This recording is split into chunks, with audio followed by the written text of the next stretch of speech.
বিশ্বের সবচেয়ে স্পর্শকাতর জলপথগুলোর একটি এই হরমুজ প্রণালী।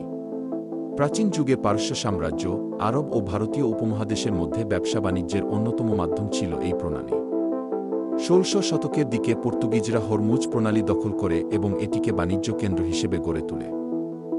১৬২২ সালে পারস্য ব্রিটিশদের সহায়তায় পর্তুগিজদের হটিয়ে এইটির নিয়ন্ত্রণ নেয়, কিন্তু অর্থনৈতিক ও বাণিজ্যিক কার্যক্রম ব্রিটিশ ইস্ট ইন্ডিয়া কোম্পানির অধীনে চলে যায়। পরবর্তীতে ১৯৭১ সালে বাহরাইন ও ইউএই ব্রিটিশদের থেকে স্বাধীনতা লাভ করলে ব্রিটিশরা উপসাগরীয় অঞ্চল থেকে তাদের সামরিক উপস্থিতি কমিয়ে নেয়। তখন বর্তমান ইরান সরকার সামরিক ঘাঁটি স্থাপন করে এবং এর পূর্ণ নিয়ন্ত্রণ প্রতিষ্ঠা করে। বর্তমানে প্রতিদিন গড়ে প্রায় ২০-২৫% বৈশ্বিক সমুদ্রপথে রপ্তানিকৃত তেল এই প্রণালীর মধ্য দিয়ে যায়, যার মধ্যে আছে সৌদি আরব, ইরান, ইরাক, কুয়েত, কাতার এবং ইউএই। এটি এখন বিশ্ব রাজনীতির জন্য হটস্পট, যেখানে মার্কিন যুক্তরাষ্ট্র, চীন, রাশিয়া, ইউরোপীয় ইউনিয়ন সহ বড় শক্তিগুলো এই অঞ্চলে সক্রিয়।